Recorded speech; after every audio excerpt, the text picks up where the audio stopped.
Hello दोस्तों, स्वागत है मेरे चैनल एग्जाम लक पे। जैसा कि कल यहीं से ये क्लास बंद हो गई थी क्योंकि लाइट चली गई थी, तो ये क्लास बंद हो चुकी थी। वरना कल ही ये टॉपिक समाप्त हो जाता। तो इसके जो बचे हुए क्वेश्चन हैं वहीं से मैं इसको करवाने वाला हूँ आप लोगों को। तो इसके बचे हुए क्वेश्चन ही आपको करवाए जाएंगे। जो आपके क्वेश्चन बच गए थे उन्हीं क्वेश्चन को आज सॉल्व करवाया जाएगा दोस्तों। क्लियर है? तो जितने भी क्वेश्चन आपके बचे थे उन्हीं क्वेश्चनों को आज सॉल्व करवाने वाले हैं। किसी ने कमेंट किया था कि दूसरा क्वेश्चन आप फिर से बता दीजिएगा, तो दूसरा क्वेश्चन मैं आज इस वीडियो में फिर से बताऊंगा। क्लियर है? तो पहले आगे क्वेश्चन देख लेते हैं, फिर लास्ट में मैं दूसरा क्वेश्चन ले लूँगा।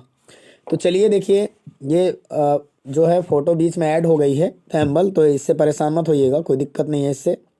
आप क्वेश्चन को देखिएगा। क्वेश्चन में आपसे पूछा गया है कि एक परीक्षा में 42% अभ्यर्थी गणित में तथा 52% अभ्यर्थी अंग्रेजी में अनुत्तीर्ण हुए हैं दोस्तों, पास नहीं हुए, फेल हुए हैं। और दोनों में 17% अभ्यर्थी भी अनुत्तीर्ण हुए हैं।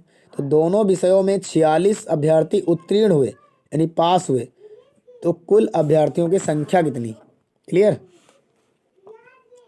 तो सबसे पहले आप यहाँ पर एक बनाएंगे कि 42% का एक बनाएंगे कि ये अनुत्तीर्ण रहा।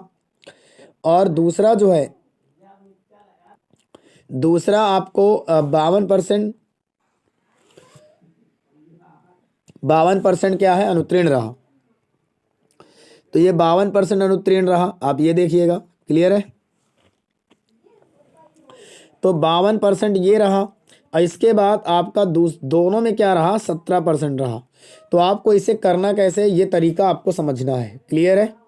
तो सबसे पहले आप क्या करेंगे, सबसे पहले आप ऊपर देख लीजिए इसको। थोड़ा सा मैंने ऐसे बनाने की कोशिश की थी आपको ऊपर, यानी यहाँ पर जो है पहले आपको दो वेन आरेख बना लेने हैं ऐसे करके। क्लियर है?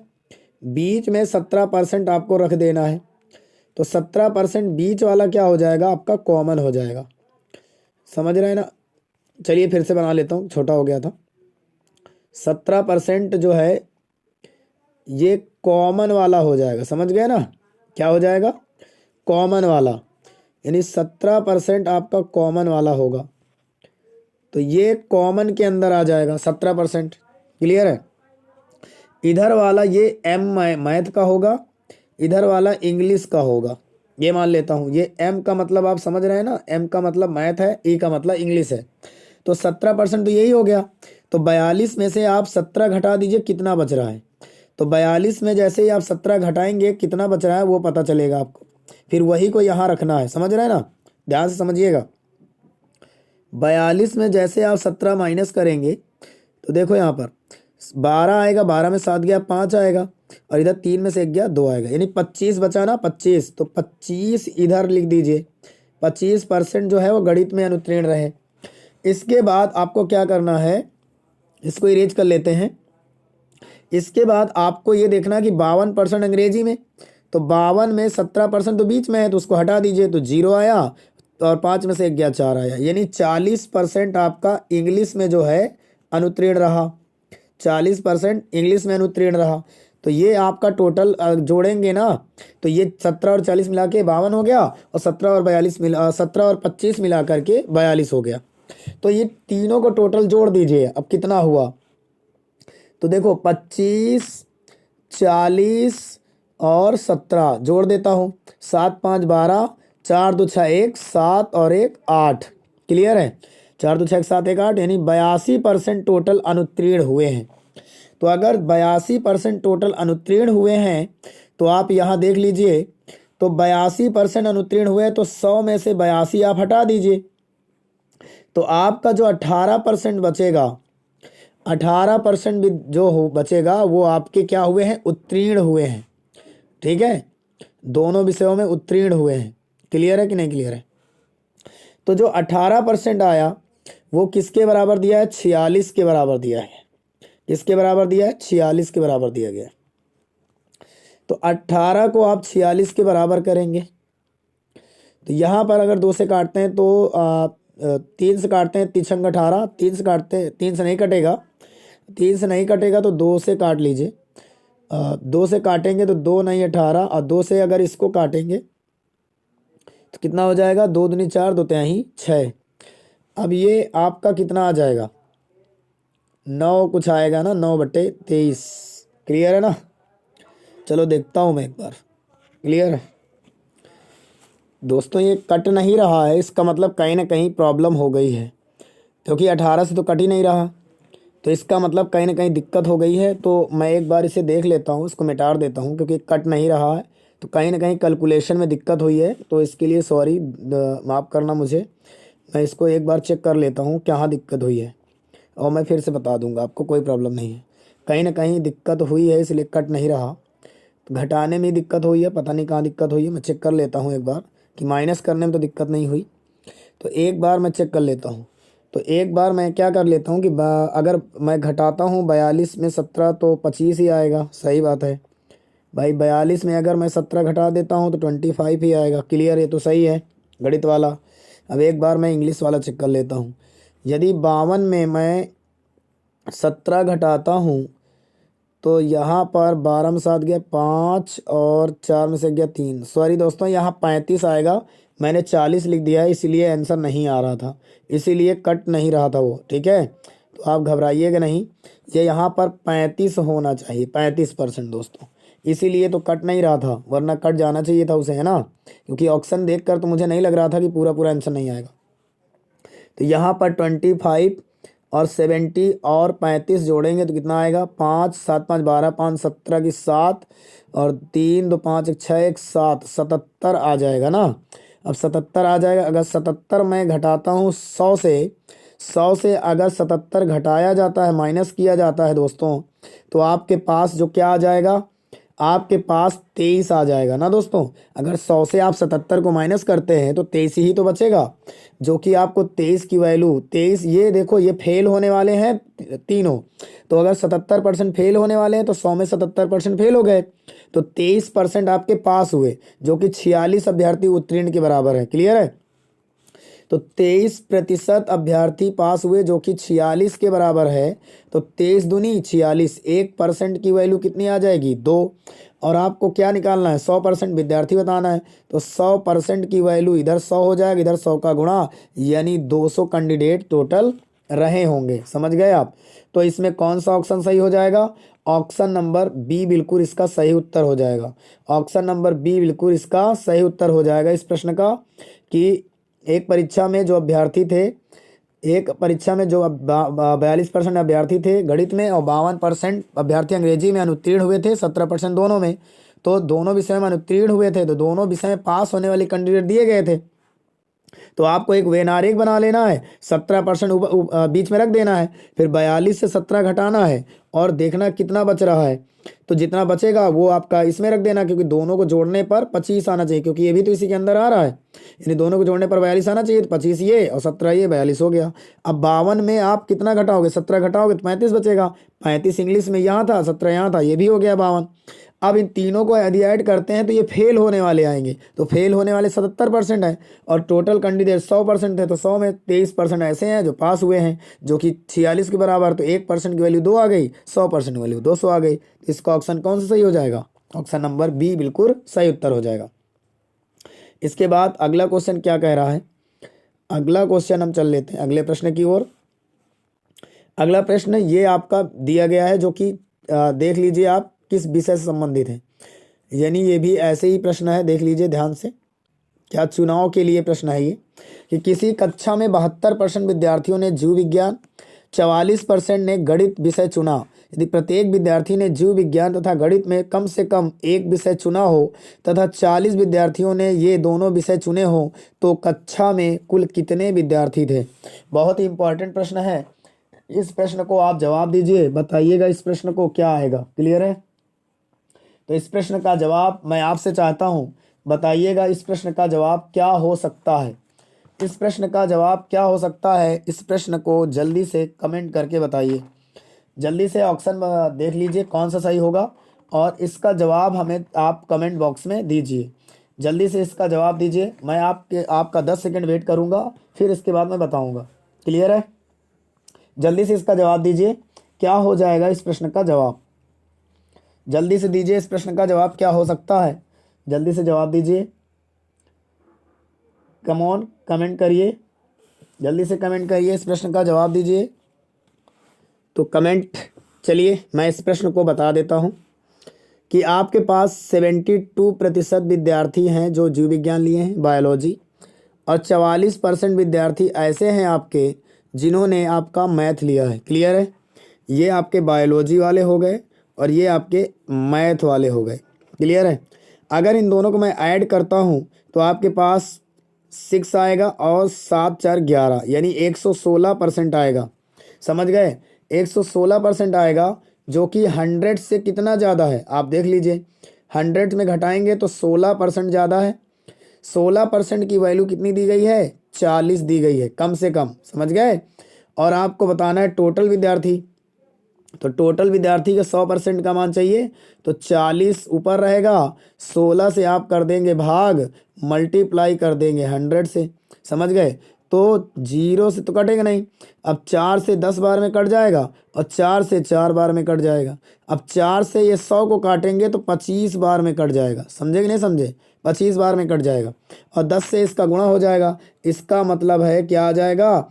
250 कैंडिडेट इस परीक्षा में रहे होंगे, यानी पहले 72 और 44 को जोड़ लेना है, 116 हो जाएगा। अब 100 से कितना ज़्यादा है? 16, जो कि इसके बराबर दिया 40 के। अब 100% का मान निकाल लेना, 40/16 गुणे 100। 4 से काटोगे 4 दाम 40, 4 से काटोगे 4, 4 से काट दोगे 100 को 25, 25 का 10 में गुणा होगा 250 आ जाएगा, यानी 250 आ जाएगा। ऑप्शन नंबर 3 इसका बिल्कुल सही उत्तर होगा।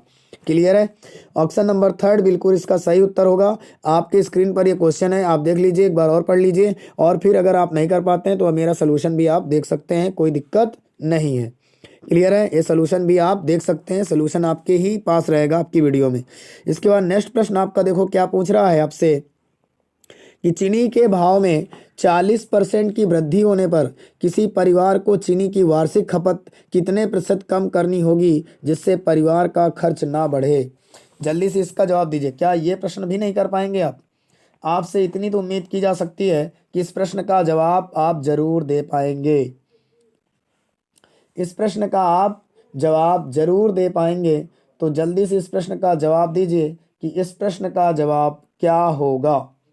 इस प्रश्न का जवाब क्या होगा? जल्दी से इस प्रश्न का जवाब दीजिए, बताइए इस प्रश्न का जवाब। ऑप्शन आपके पास नहीं है, इसलिए मैंने ऑप्शन हटा दिए कि आप लोग ऑप्शन देखकर तुक्का लगाने लगते हैं। तो आप इस प्रश्न को देखिए और जवाब दीजिए कि इस प्रश्न का जवाब क्या आएगा। जल्दी से जवाब दे दीजिए इस प्रश्न का। क्लियर है? तो इस प्रश्न का जवाब दे पाएंगे आप? तो इस प्रश्न को आप कैसे करेंगे मैं बता देता हूँ कि 40% की वृद्धि हुई है, ध्यान से देखना। तो इसको आप फ्रैक्शन में बदलेंगे तो क्या आएगा?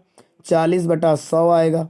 0 से 0 काट दिया, 2 दूनी 4, 2 पंचे 10, यानी आपके पास 2/5 आ जाएगा। यदि पहले मूल्य था आपका 5, तो अब 2 बढ़ गया है, तो अब मूल्य हो जाएगा 7। समझ गए? अब मूल्य हो जाएगा 7। ध्यान से देखिएगा।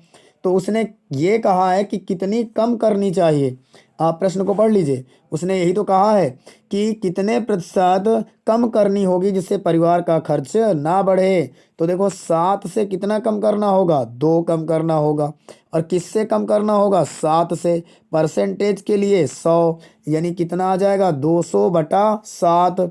अब 200/7 को अगर आप 7 से डिवाइड करते हैं तो 7 दूनी 14, कितना बच जाएगा यहाँ पर? 6, 7 8 56, 28 सही 4/7% इस प्रश्न का जवाब हो जाएगा। 28 सही 4/7% इसको कम करना होगा दोस्तों। क्लियर है? आई होप कि ये प्रश्न आपको समझ में आ गया होगा। हम नेक्स्ट प्रश्न की ओर चल लेते हैं। आपसे नेक्स्ट प्रश्न क्या पूछा गया है, जल्दी से इस प्रश्न की ओर आ जाते हैं हम। ये रहा आपका प्रश्न आपकी स्क्रीन पर, आप देख सकते हैं इस प्रश्न को। इसका जवाब दीजिएगा।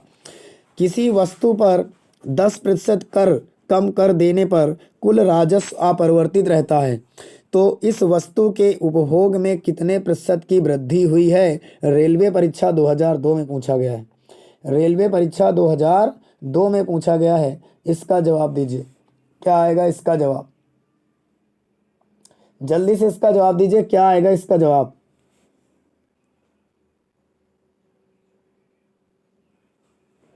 तो देखिए किसी वस्तु पर 10% कर कम कर देने पर कुल राजस्व अपरिवर्तित रहता है। तो आप यहाँ पर देखिए कि 10% को अगर हम फ्रैक्शन में लिखते हैं तो भैया 1/10 ही तो आता है। तो 10 से अगर 1 बढ़ा है, कम कर दिया गया है तो 9 हो जाएगा। तो राजस्व अपरिवर्तित रहा है। तो इस भोग में कितने प्रतिशत की वृद्धि हुई? तो देख लीजिए 1 की वृद्धि हुई, 9 से हुई। परसेंटेज के लिए 100, यानी वृद्धि 1 की देखना, अपरिवर्तित रहा है तो भैया पहले जैसा है। तो 9 से अगर डिवाइड करेंगे 9 एकम 9, 9 एकम 9, 11 सही 1/9% इसका सही उत्तर होगा। 11 सही 1/9%। क्लियर है? अगले प्रश्न की ओर चल लेते हैं। अगला प्रश्न आपसे क्या पूछा गया है, आपकी स्क्रीन पर है, देख लीजिए इस प्रश्न को। इस प्रश्न को देखिए और इस प्रश्न का सही जवाब देने की कोशिश कीजिए। इस प्रश्न को आप देखिए और इस प्रश्न का सही जवाब क्या हो सकता है। इस प्रश्न का सही जवाब क्या होगा, जल्दी से कमेंट कीजिए, बताइए इस प्रश्न का सही जवाब क्या हो सकता है। किसी वस्तु पर दलाली की दर 4% से बढ़कर 5% होने पर भी एक दलाल की आय अपरिवर्तित रही, उसके व्यापार में कितने प्रतिशत की कमी आई? जल्दी से इसका जवाब दीजिए, कितने प्रतिशत की कमी आई है? जल्दी से इसको जवाब दीजिए कि क्या होगा इस प्रश्न का जवाब। क्लियर है? क्या होगा इस प्रश्न का जवाब? जल्दी से जवाब दीजिए, इस प्रश्न का जल्दी से जवाब दीजिए, क्या होगा इस प्रश्न का जवाब। क्योंकि ऑप्शन मैंने नहीं लिए हैं तो आप नाराज मत होइएगा कि सर ऑप्शन नहीं लेते हैं। ऑप्शन लेने पर लोग तुक्का लगाते हैं, तो मैंने ऑप्शन का काम ही खत्म कर दिया कि ऑप्शन लेने की जरूरत ही नहीं है। क्लियर है? ऑप्शन नहीं लूंगा मैं अब। तो यहाँ पर आप देखिए कि 4% से बढ़कर 5% होने पर दलाल की आय परिवर्तित रही है। समझ रहे हैं कि नहीं? तो दलाल की आय अपरिवर्तित रही है। तो यहाँ पर ध्यान से देखो कि क्या क्या कैसे आप इसे कर सकते हैं प्रश्न को। तो अगर मैंने मान लूँ कि व्यापारी जो व्यापार में किया गया है, यानी पहले जो व्यापार किया गया था वो 100 रुपये का था और बाद में वो व्यापार मान लिया गया कि 100 रुपये का था। तो पहले दलाली 4% और बाद में दलाली x का 5%। समझ गया कि नहीं? पहले 4% और बाद में 5%। तो भैया 4% और बाद में 5% दोनों समान है, अपरिवर्तित हैं। तो आप आराम से निकाल सकते हैं कि व्यापार में कितनी कमी आई। तो ध्यान से देखो आप, मैं यहीं से बता दूंगा आपको, कोई दिक्कत नहीं है। क्लियर है? यहीं से बता दूंगा। और वैसे भी आप देख लेंगे कि परसेंट से परसेंट तो कोई मतलब ही नहीं है। तो देखो यहाँ पर 4% दिया गया है, वहाँ पर 5%। तो 4% पहले दिया है, अब बाद में अगर वो वृद्धि हुई है तो दलाली में कोई फायदा। यहाँ पर ध्यान से देखो तो 1 की जो है कमी आई है व्यापार में, और यहाँ किससे कमी आई है? 5 से। परसेंटेज के लिए 100, 5 से डिवाइड कर दीजिए, 20 बार में कट जाएगा, यानी 20% की कमी आई है। किसकी कमी आई है? 20% की कमी आई है। समझ रहे हैं ना? अब इसको मैं तरीके से अगर करवाऊँ, ये तो आपकी ट्रिक रही। अगर आप इसे तरीके से करना चाहते हैं तो ध्यान से देखिए, पहले आप पहले वाला व्यापार, यानी पहले वाले व्यापार को आप, पहले वाला जो व्यापार है आपका उसको आप x मान लेंगे। पहले वाला व्यापार बराबर 100 माना हमने। दूसरा मान लिया, दूसरा जो व्यापार था बाद वाला व्यापार, बाद वाले को मैंने x मान लिया। समझ गए? तो पहले दलाली 4% थी, बाद में वही दलाली x का 5% हो गई, बटे 100। समझ गए आप? बटे 100। अगर आप इसे 5 से काटते हैं तो 20 बार में कट जाएगा। तो जो x की वैल्यू आ जाएगी आपके पास वो आ जाएगी कितनी? इधर गुणा हो जाएगा 80। अब 80 आ जाएगी x की वैल्यू। तो पहले 100 थी तो बाद में कितनी बची? तो 100 में से 80 आप घटा दीजिए।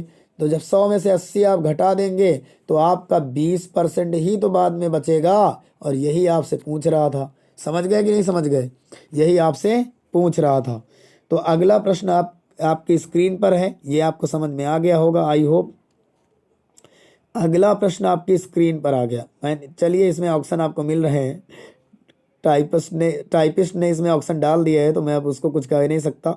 चलिए, अब आप किसी वस्तु पर कर 20% की वृद्धि होने पर उसकी खपत में 20% की कमी कर दी गई, इस वस्तु पर कुल कर प्राप्ति क्या है? बताइए, कुल प्राप्ति क्या है? अगर ऐसा सवाल कोई आ जाता है तो देखो 20% वृद्धि होने पर 20% की कमी कर दी गई, तो इसे हमेशा आप किससे लगाएंगे, इसे हमेशा आप सक्सेसिव मेथड से लगाएंगे, है ना। तो पहले उसने 20% की वृद्धि की यानी प्लस का 20, फिर 20% की कमी की माइनस का 20, फिर यहाँ धन ऋण का तो ऋण ही होता है ना, तो यहाँ ऋण आ जाएगा 20 × 20, समझ गए आप, 20 × 20, 20 × 20 और बटा में 100, सक्सेसिव मेथड लग गया आप। यहाँ 20 से 20 तो कट गया, 0 से 0 कट गया, दोनों 0, 2 दूनी 4 और माइनस का 4% आने का मतलब क्या है, 4% की क्या हुई है, कमी हुई है, 4% की कमी हुई है। ऑप्शन नंबर सी बिल्कुल इसका सही उत्तर होगा। क्लियर है। 20% वृद्धि होने पर उसकी खपत में 20% कमी कर दी गई, तो इस वस्तु पर कुल प्राप्ति कर क्या होगा, 4% की कमी होगी। क्लियर है। अगला प्रश्न आपको अगली स्क्रीन पर दिख रहा होगा, आपके स्क्रीन पर अगला क्वेश्चन दिख रहा है। क्या है इस प्रश्न का जवाब, देखिए। ये प्रश्न आपका है, एक दुकानदार 45 रुपए में एक कॉपी बेचता है, 4% लाभ कमाता है। वह एक पेंसिल बॉक्स 80 रुपए में बेचता है तथा 20% लाभ कमाता है। यदि वह प्रतिदिन 10 कापियाँ 6 पेंसिल बॉक्स बेचे तो 2 सप्ताह में कितना धन कमाएगा। इस प्रश्न को आप अपने कॉपी में नोट करिए और इसका जवाब दीजिए। क्लियर है।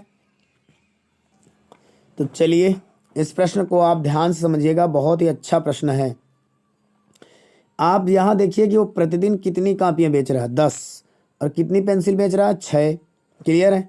तो 2 सप्ताह में कितने दिन होते हैं, 14 दिन। आप जानते हैं एक सप्ताह में 7 दिन होते हैं, तो 14 दिन में अगर वो एक दिन में 10 कापियाँ बेचता है तो 14 दिन में 14 × 10 मतलब 140 कॉपी बेचेगा, 140 कॉपी बेचेगा, समझ गए। इसके बाद 6 पेंसिल प्रतिदिन बेचता है, तो 14 दिन में जो है पेंसिल कितनी बेचेगा, अगर एक दिन में 6 बेचता है तो यहाँ पर 84 जो है वो पेंसिल बेच देगा, 84 पेंसिल बेच देगा, 84। क्लियर है। यानी 140 कॉपियाँ बेचेगा, 84 पेंसिल बेच देगा। अब यदि वो 45 रुपये में 45 रुपये, एक दुकानदार 45 रुपये एक कापी बेचता है, तो 140 कापियाँ कितने रुपए में बेचेगा, पहले ये चेक कर लीजिए, है ना। तो 140 कापियाँ गुणे 45 अगर करेंगे तो देखो 45 0 0, है ना, आप गुणा कर लीजिए। आप गुणा कर लेंगे तो ये 6300 आ जाएगा आपका, आप गुणा करके देख लेना, 6300 आ जाएगा आपका। क्लियर है। अगर 140 से 45 का गुणा करते हैं तो 6300 आ जाएगा। और इसके बाद वो ये हो गया आपका, किस क्या हो गया, ये आपकी कॉपियों का रेट हो गया, ये कॉपियों में इतने रुपए उसने कमाया है। इसके बाद वो जो पेंसिल बेचता है ना, वो 80 रुपए की पेंसिल बेचता है, तो 80 रुपए में अगर पेंसिल बेचता है, ध्यान से देख लीजिए, ये लिखा हुआ है कि वह एक पेंसिल बॉक्स 80 रुपए में बेचता है। यदि वो 6 पेंसिल बॉक्स बेचा हो, 6 पेंसिल बॉक्स बेचा हो, यानी 84 पेंसिल बेची हो, 84 पेंसिल बॉक्स, तो 84 मल्टीप्लाई कर देंगे 80 का। जब इन दोनों का मल्टीप्लाई करेंगे तो अपने पास आ जाएगा 6720 रुपये। आप इसका भी मल्टीप्लाई करके देख लेना, तो 6300 आ गया आपका कॉपी वाले से रेट और 6720 रुपये आ गया इससे रेट, है ना। अब उसने ये कहा है कि भैया ये बेचता है, और फिर उसने देखो आगे क्या कहा, कॉपी बेचता है तथा इस पर 20% का लाभ कमाता है, 20% का लाभ, समझ गए। यानी 4% का लाभ कमाता है कॉपियों पर और 20% का लाभ कमाता है पेंसिल पर, समझ गए, पेंसिल के रेट पर। तो अब आपको ये बताना है कि आगे क्या दिया कि वह कितना धन कमाएगा, है ना, तो कितना धन कमाएगा इसकी बात कर रहा है वो। तो भैया यहाँ पर इसका 4% निकाल दीजिए प्रॉफिट और इसका निकाल दीजिए 20% प्रॉफिट, तो दोनों का निकाल दीजिए, जोड़ दीजिए, आंसर आ जाएगा। तो मैं पहले 4% 6300 का निकाल देता हूँ, क्योंकि 6300 रुपये में ही तो बेचा है, तो मैं निकाल देता हूँ पहले। क्लियर है। तो मैं 6300 का 4% निकाल देता हूँ। 6300 का जैसे ही 4% आप निकालेंगे तो 0 से 0 कट जाएगा, 4 तियाँ 12 की 2, 4 छंग 24, 1 25, 252 रुपये यहाँ से निकल के आ जाएगा। अब इसके बाद आपके पास 6720 रुपये का कितने परसेंट निकालना है? 20%। तो 6720 का मैं 20% जो प्रॉफिट हो रहा है उसको निकाल दूंगा, तो 0 से 0 कट जाएगा।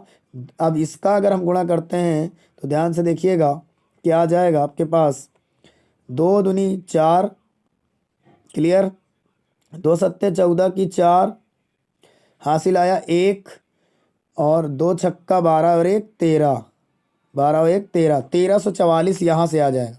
तो 1344 और 252 इनको आपस में ऐड कर देंगे, तो 1344 252 इसको ऐड करेंगे तो 4 2 6, 5 4 9, 3 1 3 2 5 और 1 1596 रुपये इसका आंसर आ जाएगा। 1596 रुपये इसका आंसर आ जाएगा। क्लियर हो गया होगा, आई होप आपको। तो आपको करना क्या है, ध्यान से देख लीजिए। पहले आपको क्या करना है, पहले आपको निकाल लेना है कि वो दो सप्ताह में कितनी कापियाँ बेचा, और इसके बाद निकाल लेना है कि वो 2 सप्ताह में कितनी पेंसिल बेचा। फिर इसके बाद 140 में 45 गुणा कर देना है, 84 में 80 गुणा कर देना है, और 6300 रुपये कॉपी में कमाया, इसका 4% कितना होगा ये देख लेना है लाभ। और इसके बाद 6720 रुपये में 20% लाभ उसने पेंसिल में कमाया, ये देख लेना है, और दोनों लाभ को जोड़ देना है, टोटल लाभ कितना कमाया ये आपके पास आ जाएगा 1596। क्लियर है। अब इसके बाद अगले प्रश्न की ओर चलते हैं। अगला प्रश्न आपसे क्या पूछा गया है, ये आपकी स्क्रीन पर अगला प्रश्न आ गया है, जो कि बहुत ही शानदार क्वेश्चन है। आप इसका जवाब दे पाएंगे या नहीं, ये तो आपको स्क्रीन पर क्वेश्चन ही बता सकता है कि आप इसका प्रश्न का जवाब दे पाएंगे या नहीं दे पाएंगे। जल्दी से प्रश्न को पढ़ लीजिए क्या पूछा गया है। तो इस प्रश्न को आप पढ़िए। कह रहा है अमन का खर्च विमल के खर्च से 30% अधिक है तथा विमल का खर्च रमन के खर्च से 10% कम है। यदि तीनों के खर्च का योग 6447 हो तो अमन का खर्च कितना है। क्लियर है, जल्दी से इसको क्लियर कर लेते हैं। चलिए देखिए, विमल का खर्च अमन का खर्च विमल के खर्च से 30% अधिक है। तो पहले हम इसको क्या कर देते हैं, अमन और विमल मान लेते हैं, और इधर विमल का खर्च रमन के खर्च से तो विमल और रमन मान लेते हैं, क्योंकि रेशियो मुझे बनाना पड़ेगा। अब 30% को अगर रेशियो में कन्वर्ट करूं तो 30% को रेशियो में कन्वर्ट करने के लिए आपको 100 से भाग करना होगा। 0 0 कट गया, यानी 10 3/10 आएगा। 30% को हम 3/10 लिख सकते हैं, आपके सामने मैंने बता दिया। तो अगर अमन का खर्च विमल के खर्च से 30% अधिक है, इसका मतलब है कि अगर विमल का 10 होता तो 3 अधिक इसका 13 होता। क्लियर। अब उसने कहा विमल का खर्च रमन के खर्च से 10% कम है, तो विमल का खर्च रमन के खर्च से 10% कम है ना। तो यहाँ पर 10% की फ्रैक्शन वैल्यू क्या होती है, 1/10। 1/10 अगर मान लो ये 10 होता, रमन के खर्च से 10% कम है, अगर यहाँ पर इसको मैं अगर ये 10 है तो इसको मुझे 11 मानना पड़ेगा, तभी ये 10% कम आएगा। देखो एक कम है, किससे कम है, किससे कम है, 11 से। तो ये ऐसे नहीं बन रहा है, रुक जाइए, इसको मैं थोड़ा सा बना लेता हूँ, कन्वर्ट कर लेता हूँ, जिससे कि आपको दिक्कत ना हो। अगर मान लो रमन का खर्च आपने 10 मान लिया, ठीक है, तो आपको विमल का खर्च क्या मानना पड़ेगा, 9। क्या मानना पड़ेगा, 9, तभी ये 10% कम आएगा विमल का खर्च रमन से। अब हमको विमल को दोनों जगह बराबर करना पड़ेगा, तो यहाँ भी यहाँ 9 की मल्टीप्लाई करा देंगे दोनों में, और यहाँ पर 10 की मल्टीप्लाई करा देंगे दोनों में, जिससे विमल दोनों जगह बराबर हो जाएगा, है ना। अब यहाँ अगर इसका अमन का रेशियो देखें तो 13 नहीं है, 117 हो जाएगा। क्लियर है, क्लियर है कि नहीं है। और विमल का देखें तो विमल का हो जाएगा 90, इसकी जगह भी 90, और रमन का देखें तो हो जाएगा 100। ये आ गया आपका 117, 90 और 100। क्लियर है। अब आपसे वो पूछा कि तीनों का खर्च का योग 6447 है। मेरे हिसाब से इन तीनों को जोड़ देते हैं तो आ जाएगा 7। क्लियर है। और 9 1 10 की 0, भाई 7 आ जाएगा, एक अंक, और 9 1 10 की 0, 1 1 2 1 3, 307 आ जाएगा मेरे हिसाब से। क्लियर है। और क्वेश्चन ने दिया है 6447, तो 307 जो है वो किसके बराबर हो जाएगा? 307 जो बराबर हो जाएगा 6447 के बराबर हो जाएगा। क्लियर है। अब ये कटेगा, आप इसे चेक कर लीजिए काट कर, है ना। 7 से कट जाएगा क्या? 7 चौक 28, नहीं कटेगा। 3 से भी नहीं कटेगा ना, 3 से नहीं कटेगा। तो 307 से कितनी बार में जाएगा आप ये चेक कर लेना काट करके, है ना। अब 13 से काटेंगे तो भी नहीं कटेगा, क्योंकि आप देख ही रहे हैं, है ना।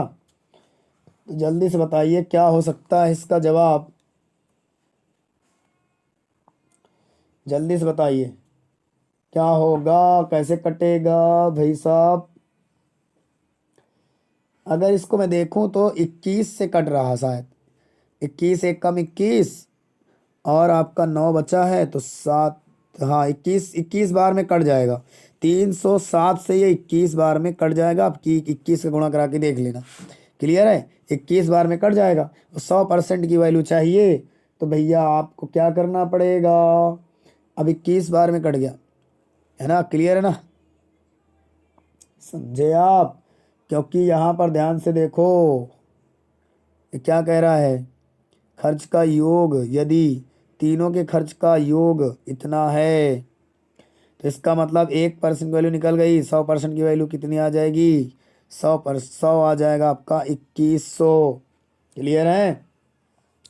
अब 2100 आ जाएगा। अब आपको अमन का खर्च बताना है, तो अमन के खर्च के लिए आप, सॉरी ये जीरो मत लगाइए, जीरो कहाँ से आ जाएगा? 100% में थोड़ी दिया था, ये ऐसे ही दिया था, जीरो नहीं लगेगा, 21 बार में कट जाएगा तो 21 आ जाएगा। तो आपको अमन का खर्च बताना है। अमन का खर्च क्या आएगा? अमन का खर्च रेशियो क्या आया था? 117 आया था। तो 117 का आप मल्टीप्लाई कर दीजिए 21 में, तो 21 गुणा 117, 7 एकम 7, 7 दूनी 14, क्रॉस लगाया, 1 एकम 1, 2 एकम 2, फिर क्रॉस लगाया, फिर आप 1 एकम 1 और 2 एकम 2 करेंगे। क्लियर है। जैसे ही आप ये पूरे का आप मल्टीप्लाई कर लेंगे, इस पूरे का मल्टीप्लाई कर लेंगे, फिर से 21 आएगा। तो यहाँ पर देखो जगह नहीं है इसलिए मैं नहीं कर पाया, इसको मैं थोड़ा सा दूर बता देता हूँ, इसको थोड़ा सा कट कर लेता हूँ और इस मल्टीप्लाई को मैं पूरा बता देता हूँ, वरना आप कहेंगे कि डायरेक्ट लिख दिए। तो यहाँ पर देखो 21 में 117 का मल्टीप्लाई करना है, तो 7 एकम 7, 7 दूनी 14, क्रॉस लगाओ, 1 एकम 1, 2 एकम 2, यहाँ लगाओ 1 एकम 1, 2 एकम 2, जोड़ दो इसे, तो 7 4 1 5, 2 1 2 1 2 3 1 4, ये भी 4 हो जाएगा और ये हो जाएगा 2, 2457। 2457 इसका उत्तर आ जाएगा आपके सामने, 2457। देखो ऑप्शन नंबर बी में दिया गया है 2457, बिल्कुल सही उत्तर है 2457। क्लियर है ना, 2457 बिल्कुल सही उत्तर है आपका, आपके प्रश्न का जवाब। अगला प्रश्न देख लेते हैं क्या पूछा गया आपसे। तो अगले प्रश्न की ओर चलते हैं, आपसे क्या पूछा गया। तो अगला प्रश्न आपकी स्क्रीन पर है, आप देख सकते हैं। आपसे क्या पूछा गया कि एक व्यक्ति की मासिक आय, ध्यान से देखो, एक व्यक्ति की मासिक आय 13,500 थी तथा उसका मासिक व्यय 9,000 था। अगले वर्ष उसकी मासिक आय में 14% की वृद्धि तथा व्यय में 7% की वृद्धि हुई। उसकी बचत में कितने प्रतिशत की वृद्धि हुई ये बताना है। क्लियर, बताइए इस प्रश्न का जवाब क्या होगा कि एक व्यक्ति की मासिक आय 13,500 थी तथा उसका मासिक व्यय 9,000 था। अगले वर्ष उसकी मासिक आय में 14% की वृद्धि हुई और व्यय में 7% की। उसकी बचत में कितने प्रतिशत की वृद्धि हुई ये बताइए। चलिए देखिए, अगर इनकम की बात करूं तो इनकम आपके पास है 13,500। इसके बाद मैं इसके व्यय की बात करूं, व्यय व्यय है आपका 9,000। तो भैया रेस बचत कितना किया इसने? अगर 13,500 में से 9,000 13,500 में 9,000 उसने खर्च कर दिया तो 4,500 ही तो बचा, 4,500 ही तो बचा। आप जोड़ के देख लीजिए। क्लियर है, जोड़ के देख लीजिए। तो इतना ये बचत हुई। लेकिन अगर उसकी वृद्धि हो जाए 14% की, तो मैं इसमें सीधा एक काम कर देता हूँ, 140 का मल्टीप्लाई कर लेता हूँ, तो 40% बढ़ जाएगी। सॉरी 40 नहीं, 14% बढ़ रही है, तो 114 कर लेता हूँ सीधे इसको। 114% बटे 100, जीरो से जीरो आप काट लीजिए और 135 में 114 का गुणा कर दीजिए, सीधे आ जाएगी इनकम। तो 135 में अगर हम 114 की मल्टीप्लाई करते हैं तो 4 पंचे 20, 4 तियाँ 12 दुई 14 की 4, 4 एकम 4 1 5, फिर इसके बाद 5 एकम 5, 3 एकम 3, 1 एकम 1। क्लियर है। अब इसके बाद आगे इसी को देखो, फिर से वही आएगा, यहाँ क्रॉस 5 एकम 5, 3 एकम 3, 1 एकम 1, जोड़ दो 5 5 4 9, 5 5 10, 3 13, 3 3 1 4 1 5 और ये 1, 15,390। अब जो इनकम हो जाएगी वो 15,390 हो जाएगी। क्लियर है, ये नई इनकम। और व्यय में कितने परसेंट की, व्यय में 7% की वृद्धि हो गई है। मतलब अगर 7% की वृद्धि हो गई तो इसको मैं 107 कर दूं, नीचे 100 कर दूं, तो 2 जीरो से 2 जीरो कट गया। अब 90 का गुणा कराना है तो 9 सत्ते 63 की 3, है ना, 9 जीरो में 0, तो यहाँ आ जाएगा 6, 9 एकम 9, तो ये हो जाएगा, एक जीरो लगा दो, 9,630 इसका खर्च हो जाएगा। तो अब 15,000 में 9,630 घटा दीजिए, कितनी वृद्धि हुई है पता चल जाएगा। तो यहाँ पर अगर हम देखें तो 15,390 में आपको घटाना कितना है, ध्यान से देख लीजिए, आपको 0,369 9,630 घटाना, जीरो यहाँ आया 6, 13 में 6 गया 7, 14 में से 9 गया 5, 5,700। ठीक है, 5,760 रुपये। अब इसकी जो है वो बचत है, अब इसकी बचत नहीं है 5,760 रुपये। पहले बचत क्या थी 4,500, तो उसने क्या पूछा है कि उसकी बचत में कितने प्रतिशत की वृद्धि हुई। तो भैया आप देख लीजिए आराम से कि पहले आप 5,760 है और पहले थी 45, तो 5,760 में 4,500 रुपये आप घटा देंगे तो आपके पास 0, 6, 7 में 5 गया 2 और 5 में 4 गया 1, 1,260 रुपये की वृद्धि हुई है। आराम से आप इसे कर सकते हैं। 1,260 रुपये की अगर वृद्धि हुई है तो 1,260 और किससे हुई है, 4,500 से हुई है। परसेंटेज के लिए 100 कर देंगे, 100 कर देंगे तो 0 से 0 कट जाएगा, 2 जीरो खत्म। अब 45 से भाग करना है केवल 1,260 में। आपको समझ में आ गया होगा तो मैं थोड़ा सा इरेज करूँगा। क्या इरेज करूँगा, इधर वाला जो मल्टीप्लाई है उसको थोड़ा सा इरेज करूँगा बताने के लिए। मैं मल्टीप्लाई को इरेज कर दिया, ठीक है। अब आपके पास जो भी है ध्यान से देखिएगा कि आपको क्या करना है। ध्यान से देखो, इधर आपने इधर 1,260 बटे 45 बचा है। क्लियर है, तो 1,260 को ऊपर लिखेंगे आप और नीचे लिखेंगे 45। अब बस ये देखना कि कितनी बार में कटेगा। क्लियर है, तो जल्दी से इसको डिवाइड करिए और जवाब दीजिए इसका क्या आएगा। इसको डिवाइड करने में तो पहले इसे काट ही लिए 5 से। आप अगर 5 से आपका कट रहा है तो आराम से आप काट सकते हैं, है ना, और नहीं कट रहा है तो कोई बात ही नहीं है, पहले 2 और किसी और से चेक कर लीजिए किससे कट रहा है। तो 5 से तो कट ही जाएगा, आराम से दिख रहा है कि 5 से कट रहा है ना। तो आप अगर इसे 45 से काटेंगे तो 45 दुनिया 90, 2 कट गया। अब 90 इसके बाद आपके पास बचा 100, क्योंकि 10 यहाँ से बचा और 16 वहाँ से बचा, 116, 45 अट्ठे 1160 होता है दोस्तों, यानी 28% की वृद्धि हो गई है।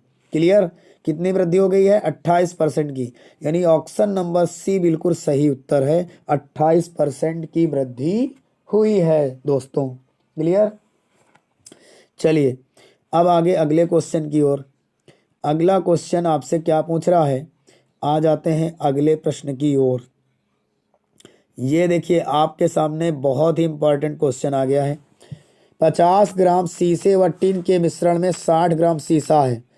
इस मिश्रण में कितना शीशा मिलाने पर बने मिश्रण में 75% शीशा हो जाएगा। ये सवाल है आपके सामने, जल्दी से इस सवाल का जवाब दीजिएगा। क्लियर है, जल्दी से इस प्रश्न का जवाब दीजिएगा। क्लियर है, चलिए इसका मैं एकदम आपको बेसिक तरीका बताता हूँ, बहुत ही आसान तरीका जो आपने अभी तक नहीं सीखा होगा। अगर आप 50 की बात कर रहे हैं तो 50 किलोग्राम में 60% शीशा है ना। कितना परसेंट शीशा है? 60% शीशा है। तो इससे पहले बेसिक समझ लीजिए। तो अगर 50 में से 60% शीशा है तो 60% अगर निकालते हैं, 0 0 कट गया, 30 ग्राम शीशा है। और 20 ग्राम क्या बचा आपका? 20 ग्राम क्या बच गया? 20 ग्राम टीन बच गया। Tin, clear? 20 ग्राम टीन है।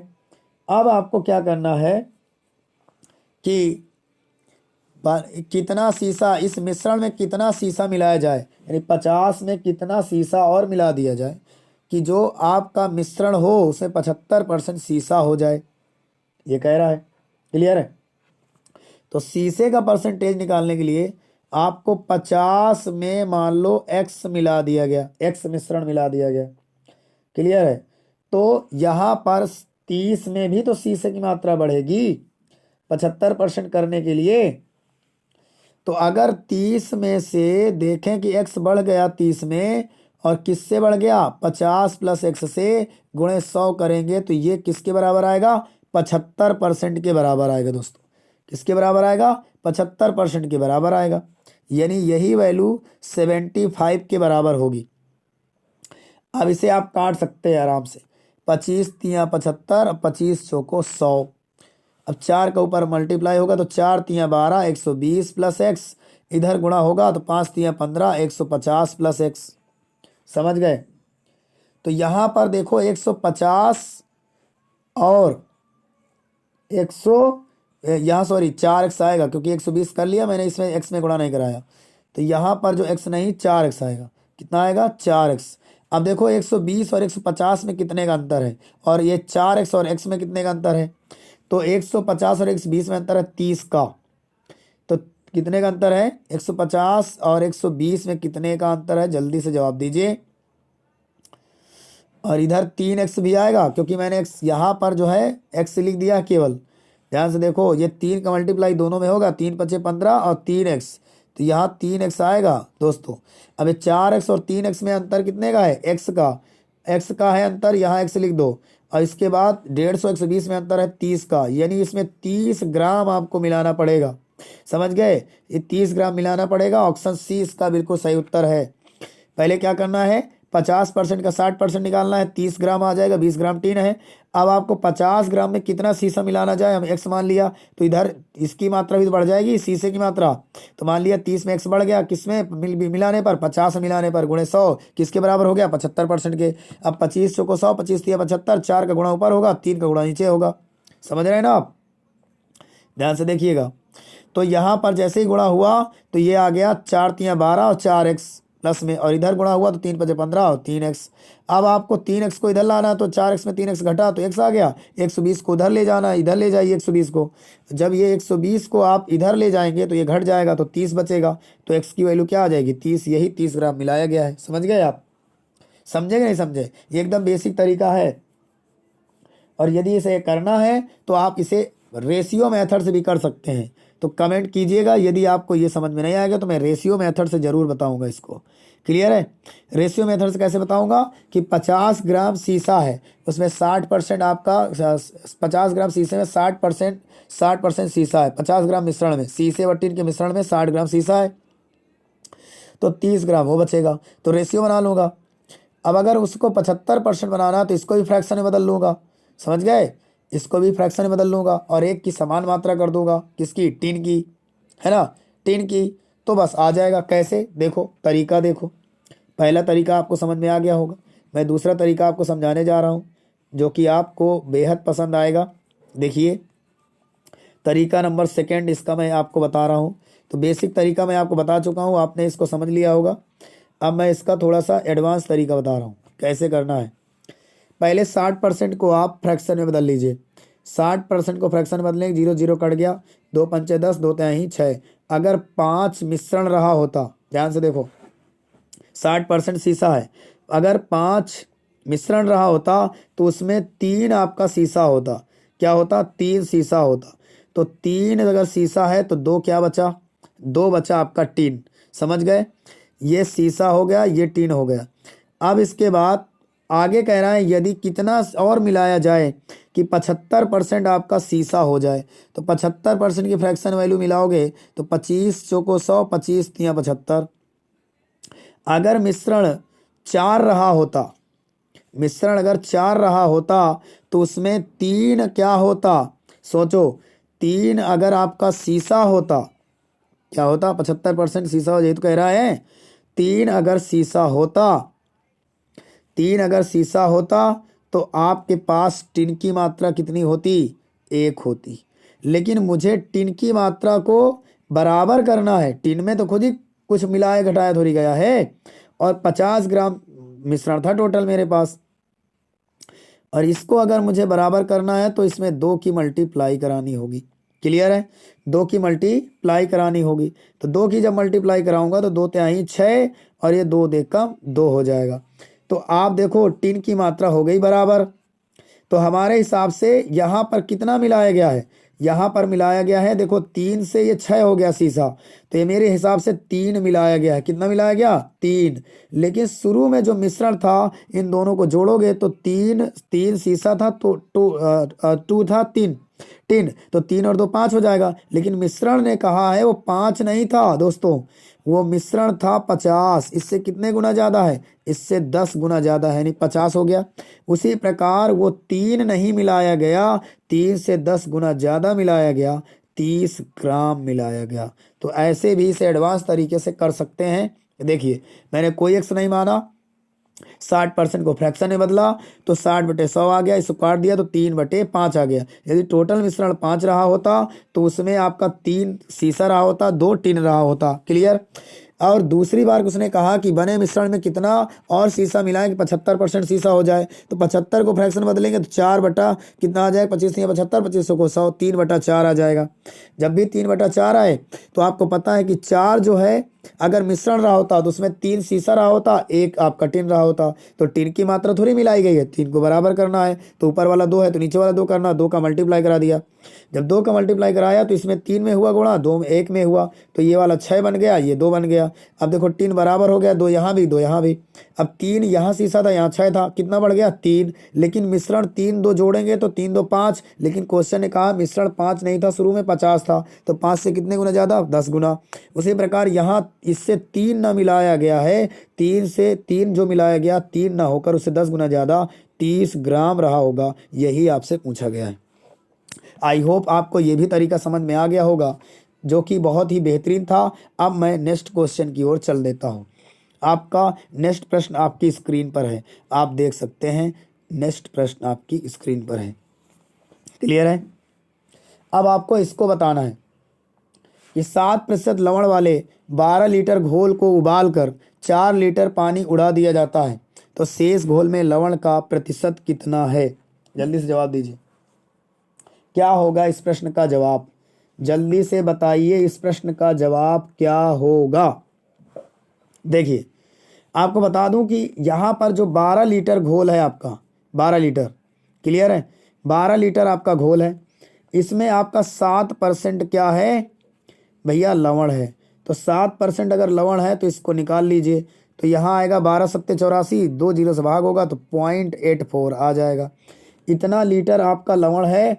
तो भैया अगर 4 लीटर पानी उड़ जाता है, ध्यान समझिएगा, 4 लीटर पानी उड़ जाता है तो भैया मिश्रण बचा कितना, मिश्रण तो बचा 8 ही लीटर ना आपके पास, समझ गए। तो यानी अब ये जो 0.84 है ये 8 में कितना परसेंट है ये पूछा गया है, ये 8 में कितना परसेंट है। तो आपका 0.84 ऊपर रख देंगे और 8 में इसको चेक करेंगे परसेंटेज के लिए, यहाँ 100 आएगा। दशमलव से 2 जीरो नीचे बढ़ेंगे, ये 2 जीरो इससे कट जाएंगे। अब 8 से इसको कर देना है भाग, 84 को जैसे 8 से भाग करेंगे, 8 एकम 8 बढ़ाएंगे 0.845, यानी कितने परसेंट है, 10.5%। समझ में आ गया होगा आपको कि पहले 12 का 7% आप निकाल लीजिए लवण, 0.84 है। अब 4 लीटर अगर पानी उड़ गया तो शेष जो बचा है, शेष आपका बचा कितना, 8 लीटर, वो 0.84, 8 लीटर में 8 लीटर कितना परसेंट है, तो 8 लीटर नीचे से भाग करेंगे, गुणे 100 कर देंगे तो 10.5% अब शेष में रह गया है लवण। क्लियर, जो 4% उड़ गया है, अब शेष से इसका कंपेयर करना, तो शेष में कितना रह गया है, 10.5%। क्लियर है। नेक्स्ट प्रश्न की ओर चलते हैं। अगला प्रश्न आपसे क्या पूछा है, देखिए अगला प्रश्न आपका समाप्त हो चुका है। मैंने जितने प्रश्न थे आपको मैंने करवा दिया है। अब मैंने जैसा कि आपसे कहा था कि लास्ट में मैं दूसरा क्वेश्चन लेने वाला हूं, तो मैं दूसरा क्वेश्चन आपको बताऊंगा अभी। ठीक है, क्लियर। अब मैं देख लेता हूं कि कल मैंने कहाँ तक आपको करवाया था। तो शुरू आपका ये वाला पेज से था, तो आपका पेज सामने आ गया है, मैंने लगा दिया है आपको पेज सामने। देखिए यहाँ पर ये पहला क्वेश्चन आपको मैंने बताया था। पहला क्वेश्चन ये वाला बताया था कि एक चुनाव में उम्मीदवार, ये वाला आपको समझ में आ गया होगा, जो कि सोल्यूशन आपको देखो पीडीएफ चाहिए तो पीडीएफ में मिल जाएगी, कमेंट करिएगा। और दूसरा क्वेश्चन ये वाला था। ये क्वेश्चन लोगों ने कहा था हम लोगों को समझ नहीं आया। ठीक है, तो मैं ये क्वेश्चन को दोबारा से बता देता हूँ, जल्दी से आप देख लीजिए। क्लियर है, जल्दी से आप लोग देख लीजिए, मैं इसको दोबारा से बता देता हूँ। क्लियर है, तो इस प्रश्न को आपको दोबारा से बता दिया जाता है, जल्दी से आप लोग इसको देख लीजिए। क्लियर है, देखिए ये प्रश्न आपका था जो कि आपके सामने आ गया है प्रश्न। ये प्रश्न आ गया है, मैं इसको थोड़ा सा इरेज करके फिर से बता देता हूँ। क्लियर है, इसको मैंने इरेज कर दिया। अब ध्यान से समझिएगा दूसरा प्रश्न। एक व्यक्ति अपनी मासिक आय का 12% बचाता है। क्या करता है, 12% बचाता है। जिसका मासिक खर्च 19,360 है, तो उसकी मासिक आय कितनी है, ये पूछा था। तो आपको देखो 100 जो है उसमें 12% अगर बचा रहा है, ध्यान समझना, मासिक आय का 12% बचाता है। तो अगर 12% बचाता है तो भैया ये बताओ 100 में अगर 12% बचाएगा तो 88% खर्च करेगा ना। ये बताइए खुद, अगर उसने 12% बचाया है तो कितना खर्च करेगा, 88% खर्च करेगा कि नहीं करेगा, आप खुद बताइए। अगर वो 12% बचाता है तो 88% खर्च करता है, आप तो खुद ही जानते हैं, अब इसको बताने की जरूरत क्या है ना। अगर वो 88% खर्च करता है तो आप जल्दी से जवाब दीजिए। यहाँ पर आप देख सकते हैं कि 12% अगर वो बचाता है तो 88% खर्च करता है, यानी अगर वो अपनी आय का 88% खर्च करता है तो वही तो आपको दिया गया है कि 88% के बराबर दिया गया है। अगर ये 88% के बराबर दिया है 19,360, यानी 100 में अगर 12% बचाया तो खर्च कितना किया, 88% ही तो खर्च किया। तो 88% अगर इसकी वैल्यू दी गई है तो 88% किसके बराबर है, 88% बराबर है 19,360 के बराबर। क्लियर। अब अगर इसे 88 से आप डिवाइड करते हैं तो एक की वैल्यू निकल के आ जाएगी, तो आप इसे 11 से डिवाइड कर दीजिए। 11 × 88, 11 एकम 11, यहाँ पर आपके पास कितना बचेगा, 8 है ना। फिर इसके बाद 11 × 88, क्योंकि यहाँ पर 19 था तो 11 × 88 इतना बचा कितना यहाँ पर 5, और 11 से देखो अब नहीं कट रहा, तो इसको आप एक काम करिए, 11 से नहीं कट रहा तो इसे ऐसे ही काट दीजिए, कटेगा तो है ही। एक बार गलती तो नहीं हो गई, एक बार चेक कर लीजिए आप। तो इसको अगर चेक करते हैं तो 11 एकम 11 बचा कितना आपका 8, 11 × 88 बचा आपका 5, 11 × 5 = 55। तो यहाँ पर एक कट नहीं रहा है, तो इसको हम चेक कर लेते हैं 2 से काट करके, क्योंकि ये अगर नहीं कट रहा तो ये किसी और से कटेगा। 4 से कट जाएगा, 4 × 16, 17 18 19, 3 बचा, 4 × 7 28, और इसके बाद हाँ 4 से कट जाना चाहिए। ठीक है, चलो काट लेते हैं। 4 दूनी 8, 4 दूनी 8, 4 × 16, यहाँ बचा 3, 4 × 8 = 32, एक बचा, इसके बाद 4 × 16, ये आ गया। अब देखो 22 22 484 होता है, यानी ये 22 बार में कट जाएगा और एक जीरो लगा रहेगा। समझ गए। तो अब ये 1% की वैल्यू आपकी आ गई 220। अब अगर 1% की वैल्यू 220 आई है तो 100% की वैल्यू तो आप जानते हैं कितनी हो जाएगी, सीधे आप इसमें 100 का गुणा करा दीजिए। 220 × 100, यानी आपके पास आ गया 22,000 रुपये। इसकी जो इनकम आ गई वो 22,000 रुपये मासिक आय आ गई है। तो आई होप कि अगर कल ये समझ में नहीं आया था, आज ये समझ में आपको पक्का आ गया होगा। आशा करता हूँ ये आपको बहुत ही बेहतरीन सेशन लगा होगा। अगर ये सेशन बेहतरीन लगा है तो अपने साथ लोगों को जोड़िए, ज़्यादा से ज़्यादा ज्वाइन होइए, जिससे एसएससी जीडी की मैं पूरी मैथ करवा पाऊँ। कल अगर लाइट नहीं जाती तो मैं इसको मैराथन की क्लास से एक ही वीडियो में ख़त्म कर देता, उसके लिए माफ़ी चाहता हूँ। अब कल वीडियो आपका परसेंटेज का ख़त्म हो गया। आप आज से इतने ही क्वेश्चन आपके बहुत इंपॉर्टेंट थे, इन्हीं से आपका कहीं ना कहीं एक क्वेश्चन फंस जाएगा एग्जाम में, और बहुत ही अच्छा क्वेश्चन फंसेगा, ठीक है। इसके बाद आपको अगला जो टॉपिक रहेगा वो प्रॉफिट और लॉस का रहेगा, जो कि इसी टाइम आएगा, तो देखना ना भूलें। और वीडियो अगर अच्छी लगी हो तो वीडियो को लाइक कर दीजिए। चैनल पर यदि नए हैं, पहली बार आए हैं, तो चैनल को सब्सक्राइब कर लीजिए इसी तरह की वीडियो को देखने के लिए। क्लियर है? चलिए bye bye, good night, take care.